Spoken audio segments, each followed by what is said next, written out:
La pastilla azul que tomas cada mañana en ayunas antes del desayuno. La que te recetaron hace 5 años para el ardor de estómago. La que llevas renovando cada mes sin que nadie te haya preguntado si todavía la necesitas.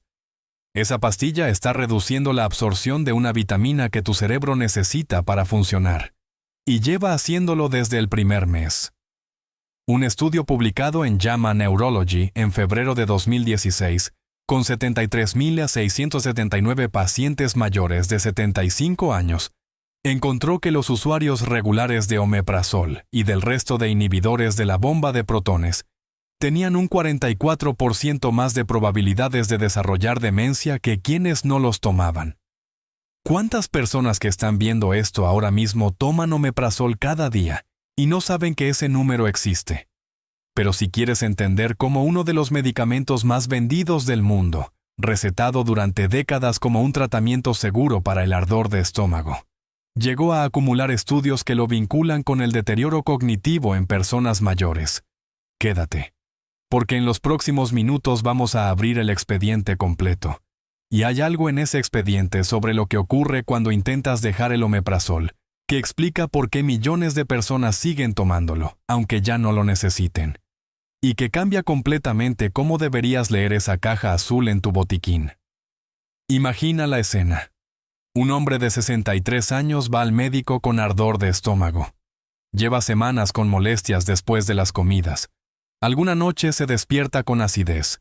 Ha probado los antiácidos del supermercado y no le hacen efecto. El médico le hace 2 preguntas. Le prescribe omeprazol de 20 miligramos al día. Le dice que lo tome en ayunas, 30 minutos antes del desayuno. Que en 4 semanas debería notar mejoría. El paciente sale de la consulta con la receta. A las 4 semanas, el ardor ha desaparecido. Sigue tomando el omeprazol porque nadie le ha dicho que puede dejarlo. En la siguiente revisión, 6 meses después, el médico teclea en el ordenador, ve el omeprazol en la lista de medicamentos activos y lo renueva sin preguntar. Eso fue hace 7 años. El hombre tiene ahora 70 años. El omeprazol sigue en su botiquín. Esta escena ocurre todos los días en España, México, Argentina y Colombia, con una frecuencia que los datos de prescripción hacen difícil de procesar. En España, el omeprazol es el medicamento más dispensado por el Sistema Nacional de Salud. En 2019, el SNS registró más de 85 millones de envases de omeprazol dispensados en un solo año. 85 millones. En un país de 47 millones de habitantes.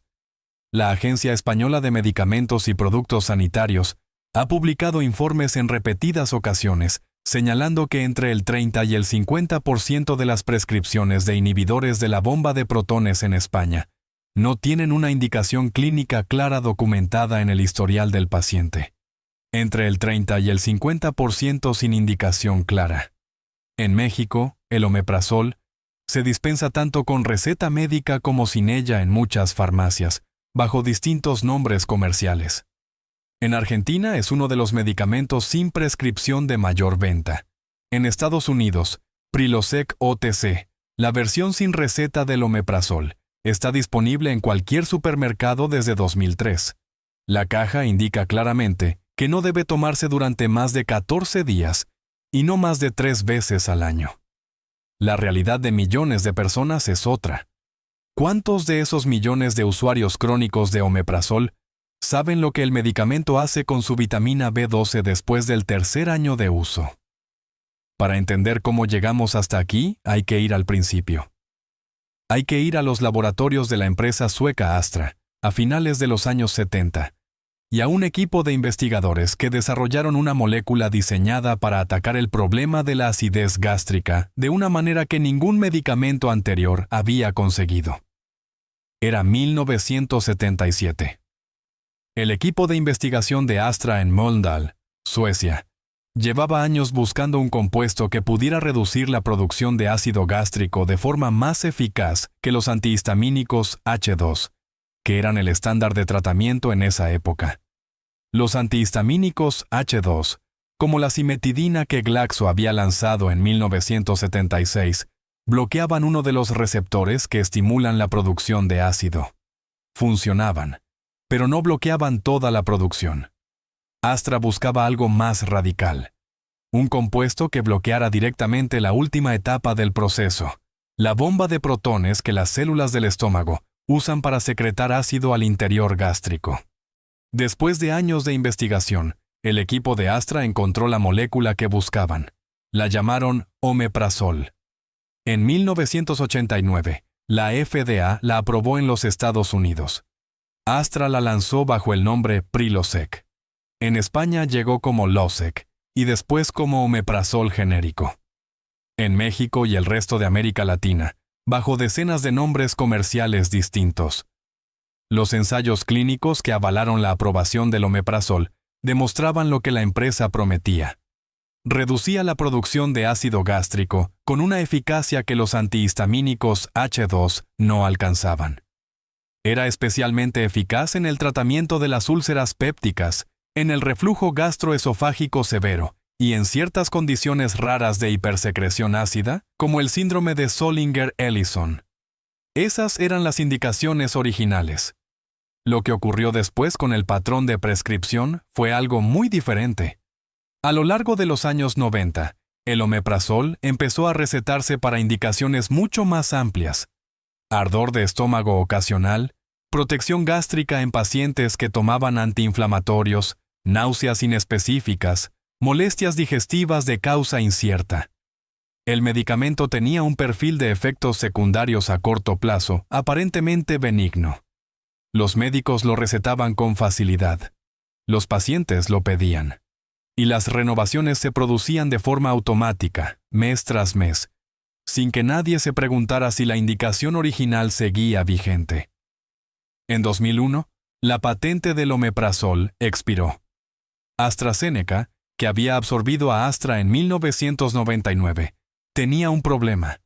El medicamento más rentable de su cartera iba a quedar disponible como genérico barato. La respuesta de la empresa fue lanzar un nuevo medicamento llamado esomeprazol, comercializado bajo el nombre Nexium, la píldora morada. El esomeprazol es el enantiómero S del omeprazol, lo que en términos prácticos significa que es la misma molécula con una configuración espacial ligeramente diferente.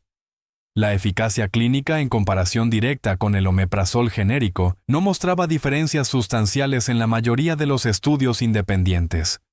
Pero AstraZeneca invirtió cientos de millones de dólares en marketing. El Nexium llegó a generar $7,000 millones en ventas anuales en su pico de popularidad. Fue apodado por los críticos como el medicamento más representativo de lo que la industria farmacéutica llama evergreening. La práctica de lanzar una versión ligeramente modificada de un medicamento, cuya patente expira para mantener la rentabilidad.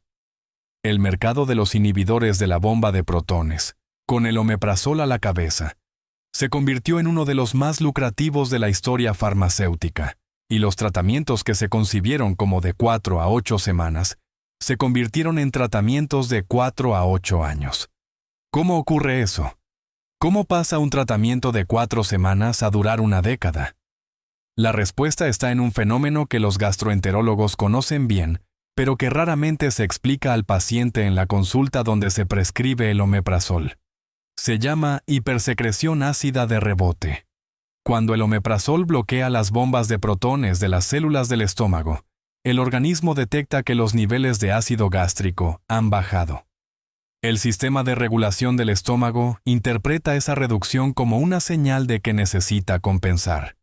Como respuesta, el estómago aumenta la producción de gastrina, la hormona que estimula las células productoras de ácido. Con el tiempo, las células productoras de ácido se multiplican y se vuelven más activas. El sistema está preparado para producir más ácido del que producía antes de que empezara el tratamiento. Cuando el paciente intenta dejar el omeprazol, incluso después de solo 4 semanas de tratamiento, ese sistema sobreestimulado se activa sin freno.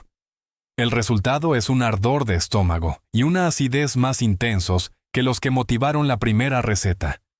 El paciente interpreta ese rebote como una prueba de que todavía necesita el medicamento. El médico que ve al paciente con esos síntomas renueva la receta. Nadie le explica que lo que está sintiendo es el propio medicamento causando la necesidad de seguir tomándolo. En 2009, el Dr. Christian Reimer publicó en la revista Gastroenterology un estudio con 120 voluntarios sanos, sin ningún problema previo de acidez, a quienes se administró omeprazol durante 4 semanas. Al retirar el medicamento, el 22% de los participantes desarrolló ardor de estómago, regurgitación ácida y dispepsia por primera vez en sus vidas. Síntomas que persistieron durante semanas después de retirar el medicamento. Voluntarios sanos, sin acidez previa, 4 semanas de omeprazol, y el 22% terminó con síntomas ácidos al dejarlo. ¿Qué ocurre con alguien que lleva 5 años tomándolo? Pero el rebote ácido no es el dato más perturbador de este expediente. Es el mecanismo que explica por qué millones de personas siguen tomando omeprazol años después de que la indicación original desapareciera. Lo que ocurre en el cerebro de esas personas es lo que viene a continuación. El estómago necesita ácido para funcionar. Eso es evidente. Pero el ácido gástrico no solo digiere los alimentos. Tiene otra función que resulta crítica para el sistema nervioso: liberar la vitamina B12 de las proteínas animales en las que se encuentra. La vitamina B12 en los alimentos está unida a proteínas. Para que el organismo pueda absorberla, el ácido gástrico tiene que romper ese enlace y liberar la B12, que después se combina con una glicoproteína llamada factor intrínseco para ser absorbida en el intestino delgado. Cuando el omeprazol reduce el ácido gástrico, ese primer paso, la liberación de la B12 de las proteínas alimentarias, se ve significativamente comprometido. Con semanas de tratamiento, el impacto es mínimo. Con años de tratamiento, el impacto sobre los niveles de B12 puede ser sustancial. ¿Qué hace la vitamina B12 en el cerebro? Es esencial para la producción de mielina, la vaina que recubre los axones neuronales, y que permite la transmisión eficiente de señales eléctricas entre las neuronas. Es esencial para la síntesis de neurotransmisores como la serotonina y la dopamina. Es esencial para el metabolismo de la homocisteína. Cuando falta B12, los niveles de homocisteína suben, y los niveles altos de homocisteína son un factor de riesgo documentado para el daño vascular cerebral. Un déficit progresivo de vitamina B12 produce síntomas que cualquier neurólogo reconocería: deterioro de la memoria, dificultad para concentrarse, fatiga mental, cambios de humor, en casos avanzados confusión y desorientación. Son los mismos síntomas iniciales que el médico ve en un paciente de 70 años, y que con frecuencia atribuye al envejecimiento o a la demencia. En diciembre de 2014, la FDA publicó una comunicación de seguridad dirigida a los profesionales de la salud. El mensaje era específico: el uso prolongado de inhibidores de la bomba de protones durante más de 3 años puede causar déficit de vitamina B12. La agencia recomendaba que los médicos consideraran medir los niveles de B12 en pacientes en tratamiento crónico con estos medicamentos. Consideraran, no obligaran, no establecieran un protocolo sistemático. Consideraran. ¿Con qué frecuencia los médicos de atención primaria que renuevan recetas de omeprazol crónico miden los niveles de vitamina B12 de sus pacientes? En 2013, el año antes de esa comunicación de la FDA, los doctores Jameson Lamb y colaboradores de la Universidad de California en San Francisco publicaron en JAMA un estudio con más de 25,000 pacientes que encontró que el uso de inhibidores de la bomba de protones durante más de 2 años se asociaba con un 65% de aumento en el riesgo de déficit de vitamina B12.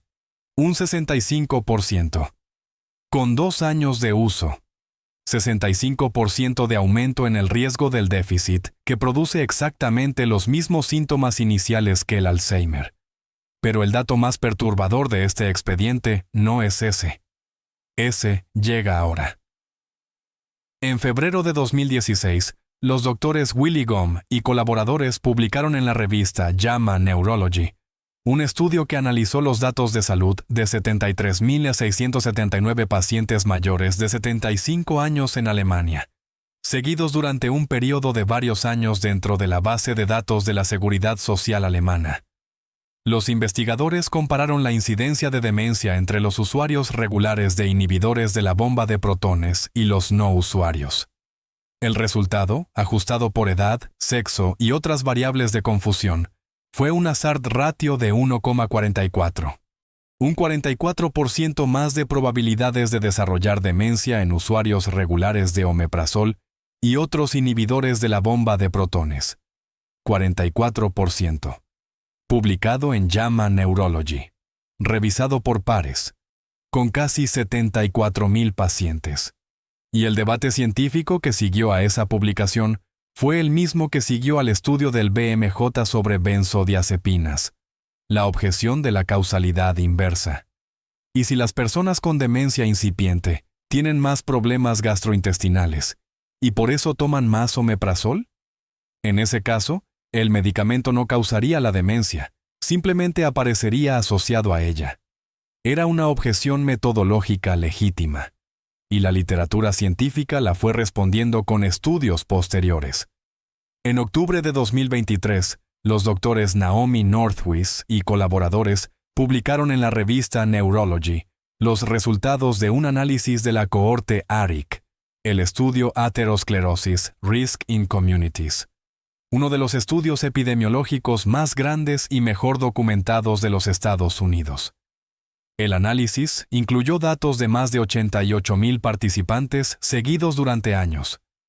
Los resultados mostraron que el uso prolongado de inhibidores de la bomba de protones se asociaba con un 33% de mayor riesgo de demencia. 33%. Con 88,000 participantes. En 2023, 2 estudios grandes, con metodologías diferentes en diferentes países, apuntando en la misma dirección. Y hay un mecanismo adicional que los investigadores han identificado y que va más allá del déficit de vitamina B12. Las células del cerebro, los astrocitos, tienen bombas de protones similares a las del estómago. Esas bombas participan en la degradación de los desechos intracelulares, incluyendo la proteína beta-amiloide, la misma proteína que forma las placas características del Alzheimer. Estudios en modelos animales publicados en revistas como PLOS ONE y en el Journal of Alzheimer's Disease han mostrado que los inhibidores de la bomba de protones pueden atravesar la barrera hematoencefálica, llegar al cerebro y reducir la actividad de esas bombas de protones cerebrales, con el resultado de que la beta-amiloide se degrada con menor eficiencia y se acumula más en el tejido cerebral. El mecanismo que hace que el omeprazol reduzca el ácido en el estómago puede estar haciendo lo mismo en el cerebro, con los mecanismos de limpieza de los residuos que el Alzheimer necesita para instalarse. Eso es lo que la literatura científica lleva años documentando. Eso es lo que la FDA reconoció en 2014. Eso es lo que los criterios de Beers y los criterios STOP europeos llevan años señalando como motivo de revisión activa en personas mayores. Vuelve al hombre de 70 años que lleva 7 años tomando omeprazol. Tiene dificultad para recordar algunos nombres propios. Se despista ocasionalmente en conversaciones. Está más cansado de lo que cree que debería estar para su edad. Su médico lo ha visto en 3 revisiones en los últimos 2 años. En ninguna le ha medido la vitamina B12. En ninguna ha revisado si la indicación del omeprazol sigue siendo válida. En la última visita, el médico le comentó que con la edad es normal tener algo más de dificultad para recordar cosas. Le dijo que si empeoraba, lo derivaría al neurólogo para descartar demencia. El omeprazol lleva 7 años renovándose cada mes en su historial clínico. Nadie ha conectado esos dos hechos. Hay un patrón que los geriatras y los neurólogos documentan con una frecuencia que la literatura especializada refleja, pero que raramente llega a la consulta del médico de cabecera. Un paciente mayor que lleva años tomando un inhibidor de la bomba de protones empieza a mostrar deterioro cognitivo leve, memoria más lenta, concentración reducida, fatiga mental persistente. Los síntomas son graduales.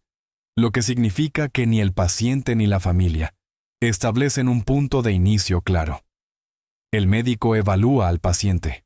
Hace una analítica general. En muchos casos, los niveles de vitamina B12 no están incluidos en esa analítica de rutina, porque el médico no ha conectado el omeprazol crónico con el posible déficit. Los niveles de B12 resultan bajos o en el límite inferior del rango de referencia. El médico interpreta ese valor como coincidencia y no como causa.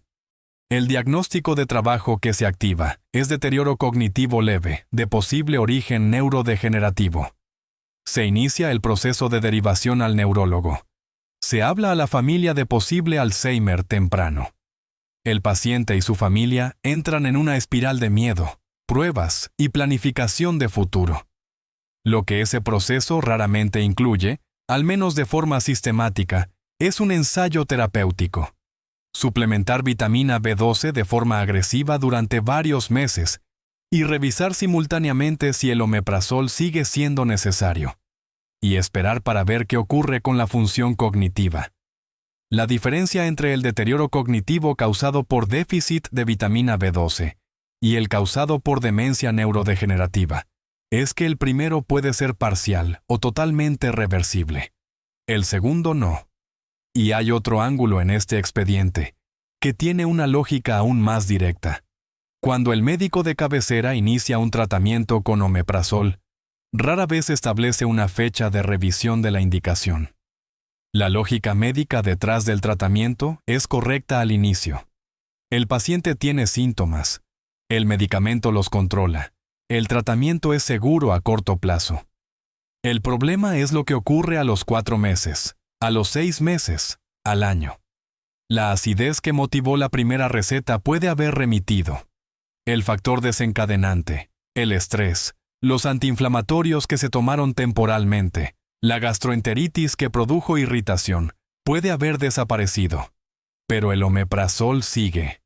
Y el rebote ácido que produce al intentar dejarlo hace que cualquier intento de retirada parezca una recaída de la enfermedad original. La doctora Neena Sanjay Abraham y colaboradores publicaron en 2020 en la revista Gastroenterology una revisión sobre la deprescripción de inhibidores de la bomba de protones. Sus conclusiones incluyeron que en estudios que evaluaron sistemáticamente si los pacientes con omeprazol crónico realmente lo necesitaban, entre el 40 y el 80% de los casos podían reducir o eliminar el tratamiento sin recurrencia de síntomas significativos, siempre que la retirada se hiciera de forma gradual y supervisada. Entre el 40 y el 80%. Con retirada gradual y supervisada. ¿Con qué frecuencia los médicos de atención primaria proponen activamente esa revisión a sus pacientes con omeprazol crónico?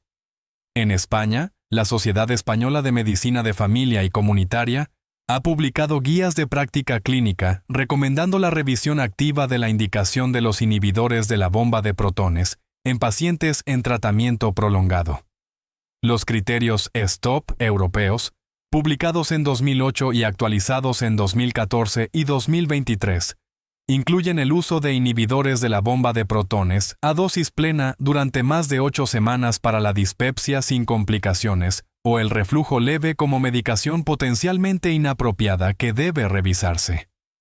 Los criterios de Beers de la American Geriatric Society, en su versión de 2023, señalan el uso crónico de inhibidores de la bomba de protones en mayores de 65 años, como una indicación que merece revisión activa y considerar de prescripción. Las guías existen. Las recomendaciones existen. El análisis de los datos de prescripción del Sistema Nacional de Salud Español muestra que el número de envases de omeprazol dispensados no ha descendido de forma significativa en los últimos años. 85 millones de envases al año. En España. Sola. Y hay una última pieza en este expediente que merece atención porque afecta de forma específica a las personas mayores. Las personas de más de 70 años tienen con frecuencia niveles basales de vitamina B12, en el rango bajo por razones relacionadas con el envejecimiento independientes del omeprazol. La absorción de B12 disminuye con la edad, porque la producción de factor intrínseco, la proteína que facilita su absorción, también disminuye. Una persona mayor que toma omeprazol crónico tiene dos factores simultáneos que reducen su disponibilidad de vitamina B12: el envejecimiento natural y el bloqueo farmacológico de la liberación ácida que la libera de los alimentos. El efecto combinado de esos dos factores no está suficientemente representado en los ensayos clínicos que estudiaron el omeprazol, porque esos ensayos, como ocurre con casi todos los grandes ensayos farmacológicos, incluyeron poblaciones más jóvenes y más sanas que las que toman el medicamento en la práctica clínica real. Hay una pregunta que este expediente puede responder. No la de si deberías dejar el omeprazol, porque esa depende de tu situación clínica concreta, sino la de qué deberías estar preguntando en tu próxima consulta. La primera pregunta: ¿sigue siendo necesario que tome omeprazol? ¿La indicación original, el motivo por el que empecé, sigue estando presente? ¿O se podría intentar una reducción gradual supervisada? La segunda pregunta: ¿se ha medido mi vitamina B12 en el último año? Si llevas más de 3 años tomando omeprazol o cualquier inhibidor de la bomba de protones, esa analítica debería haberse hecho. La FDA lo recomendó en 2014. Si no se ha hecho, puedes pedirla. La tercera pregunta: si tengo síntomas de fatiga mental, dificultad de memoria o concentración reducida, ¿se ha considerado si pueden estar relacionados con el déficit de vitamina B12 asociado al omeprazol crónico antes de explorar otras hipótesis? 3 preguntas. En la próxima consulta donde te renueven la receta, con los datos de este expediente sobre la mesa. AstraZeneca construyó un mercado de cientos de miles de millones de dólares sobre un medicamento cuya indicación original era de 4 a 8 semanas. El mecanismo de rebote ácido que atrapa a los pacientes en uso crónico era predecible desde la farmacología básica del compuesto. La FDA tardó 25 años en emitir una comunicación de seguridad sobre el déficit de vitamina B12. Los estudios que vinculan el uso crónico con el riesgo de demencia llevan años publicados en las revistas médicas más respetadas del mundo. Y 85 millones de envases de omeprazol se dispensaron en España en un solo año. La pastilla azul de tu mesita de noche puede ser necesaria. Puede que llevar años tomándola haya sido la decisión correcta para tu situación. O puede que sea hora de que alguien revise esa decisión con los datos que este expediente acaba de ponerte sobre la mesa. La diferencia entre las dos respuestas es una conversación que todavía no has tenido. En el próximo documental vamos a abrir otro expediente: el del ibuprofeno y el diclofenaco. Los antiinflamatorios que más de 40 millones de personas toman regularmente en España y América Latina para el dolor crónico. Los que llevan décadas en el mercado. Y los que la Agencia Europea de Medicamentos vinculó en 2015 con un aumento del riesgo cardiovascular que sus fabricantes minimizaron durante años en sus comunicaciones con los reguladores. Ese expediente también está abierto.